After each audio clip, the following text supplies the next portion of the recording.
हड्डी, नस, जोड़, घुटना या रीढ़ से जुड़ी कोई समस्या है, परेशान ना हो, क्योंकि अब आपके शहर में है राध्या हॉस्पिटल। यहाँ उपलब्ध है अनुभवी और विशेषज्ञ डॉक्टर रजनीकांत रोशन, MBBS, PMCH, D ortho PMCH, DNB ortho, DBS AMCH, new Delhi. हड्डी, नस, जोड़, घुटना, रीढ़ और गठिया रोगों का बेहतरीन इलाज अब है बिल्कुल आपके पास। विशेषज्ञ परामर्श और सर्वोत्तम इलाज के लिए आज ही संपर्क करें। हमारा पता है डाक बंगला रोड, महिला कॉलेज के सामने, बेगूसराय। संपर्क करें 8102282082। Radhya hospital.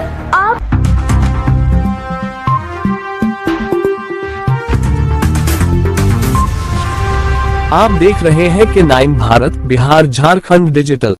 Group editor Atish Raj ने एक इंटरव्यू के दौरान कई सवालों को लेकर बात की। केंद्र ने स्वीकार किया है इसको कराने के लिए। इसके लिए देश के प्रधानमंत्री जी को बधाई है, धन्यवाद है, शुभकामना है कि उन्होंने अच्छा काम किया। देश के जो वंचित लोग हैं, जो महरूम लोग हैं, जो विकास के रोशनी से थोड़ा दूर हैं, उनको विशेष अवसर मिलेगा और उनके लिए सरकार नीतियां बनाएगी।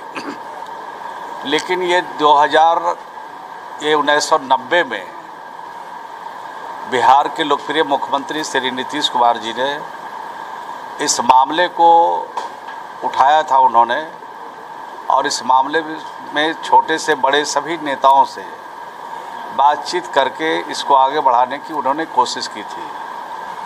और 1994 में उन्होंने लोकसभा में ये जाति आधारित जनगणना के ऊपर उन्होंने विशेष तौर पर क्यों आवश्यकता है, क्यों ज़रूरी है, क्यों इस पर होना चाहिए, इसकी पूरी बात उन्होंने लोकसभा में उन्होंने रखा था। उस समय दिल्ली में कांग्रेस की सरकार थी, नरसिम्हा राव जी देश के प्रधानमंत्री थे। लेकिन उस समय कांग्रेस को ये से महत्वपूर्ण जो विषय था उसकी अनदेखी किया, उन्होंने उसको उचित नहीं समझा। और जब अभी हो गया है तो श्रेय लेने की होड़ लगी हुई है। कांग्रेस के सभी छोटे से बड़े नेता कहते हैं कि ये जो राहुल गांधी जी हैं, उनका ये जो एजेंडा था उस पर मुहर लगी है, भारत सरकार ने लगाई है। लेकिन जब उनकी सरकार रहती है तो इस तरह के एजेंडे पर ना बहस करते हैं, ना बहस सुनना चाहते हैं और न इसका हल निकालना चाहते हैं। और सरकार से जब कांग्रेस बाहर हो जाती है तो उनको गरीब लोग दिखने लगता है, समस्या दिखने लगता है, मजबूरी और परेशानी दिखने लगती है। लेकिन जब सरकारें होती है तो ये काम नहीं करते हैं। अभी भी इनकी सरकारें कर्नाटका में है और जिन राज्यों में कांग्रेस की सरकारें हैं उन राज्यों में अभी तक जाति आधारित जनगणना तो नहीं करा सके, तो गणना तो कम से कम कराना चाहिए। और बिहार की सरकार और बिहार के मुख्यमंत्री श्री नीतीश कुमार जी ने जाति आधारित गणना करा करके बिहार में साबित कर दिया कि जो ज़रूरतमंद लोग हैं, जो वंचित लोग हैं, उनके लिए सरकार योजना बनाए और योजना बना करके काम करे। आपने देखा कि जाति आधारित जो गणना किया बिहार में, उसमें 2 बड़े चीज़ सामने देखने में आया है। एक तो आया कि 94 लाख ऐसे परिवार हैं जिनके पास रहने के लिए घर नहीं है, छत नहीं है। कुछ ऐसे भी लोग हैं जिनके पास ज़मीन भी नहीं है। तो उनके लिए सरकार जब गणना कराई तो इसके औचित्य को समझा और समझने के बाद एक योजना बनाई गई। ये 94 लाख जो परिवार हैं उनको हम घर देंगे, अपना छत देंगे, और इस दिशा में उन्होंने कार्रवाई की और बिहार में मुख्यमंत्री आवास ग्रामीण शुरुआत की। अब तो भारत सरकार उस औचित्य को समझा और जनगणना कराने का भी फैसला लिया और बिहार में जितने वंचित लोग थे आवास से, उनके लिए सर्वे कराने का आदेश दिया अभी सर्वे का काम इस महीने के 15 तारीख तक चलेगा और लगभग 1 करोड़ लोग अभी तक उस सर्वे में नाम शामिल किए गए हैं और अभी शेष जो 10 दिन और बाकी है इसमें और भी नाम बढ़ेंगे। दूसरा जो इशू था, दूसरा जो सर्वे में बात आई थी कि 94 लाख ऐसे परिवार थे जिनके पास कोई रोज़गार नहीं है, ना नौकरी है। तो उनके लिए सरकार ने एक फैसला किया कि हम उनको रोज़गार से जोड़ेंगे और नौकरी के लायक भी बनाएंगे, रोज़गार भी देंगे। तो जो मेरिटोरियस लोग हैं, जो प्रतिभाशाली लोग हैं, जो कंपटीशन में आप शामिल होकर के उसमें आ सकते हैं, उनके लिए नौकरी के लिए दरवाज़ा खोल दिया उन्होंने।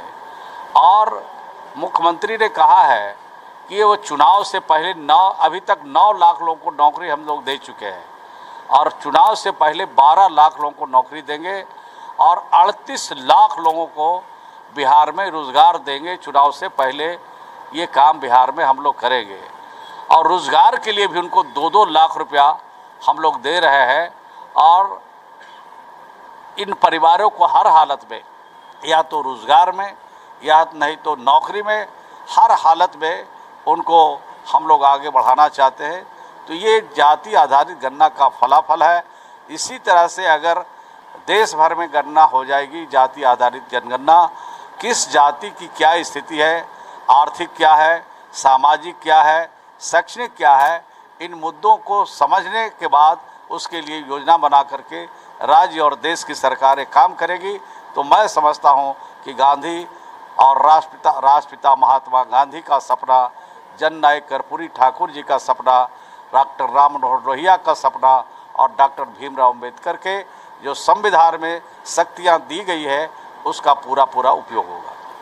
एक सवाल, आखिरी सवाल है, लगातार विपक्ष आवाज़ उठाती है कि मुख्यमंत्री जी स्वस्थ नहीं है, 4 लोग उनके टिकट चला रहे हैं, इसको आप अपने स्तरीय से किस तरह से? नहीं, मुख्यमंत्री बिल्कुल स्वस्थ है, लेकिन उनको देखना चाहिए, मुख्यमंत्री जी का काम देखना चाहिए।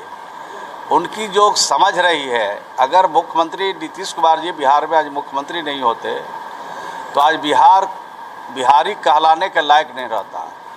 नीतीश कुमार ने तो आज बिहार के लोगों को बिहारी कहलाने की स्थिति में लोगों को ला दिया। आज बिहार का आदमी सिरा तान करके चलता है, स्वाभिमान के साथ चलता है और जिस इलाके और जिस राज्य में जाता है गौरव के साथ, गर्व के साथ बिहारी अपना नाम लेता है। बिहार में 2006 से पहले सड़कों की स्थिति क्या थी, बिजली की क्या स्थिति थी, गांव की क्या स्थिति थी, पानी की क्या स्थिति थी। तो हर परिस्थितियों में बदलाव लाया है और जो चुनौती उनको मिला था उन चुनौतियों का सामना उन्होंने करके बिहार को यहाँ तक पहुँचाया है।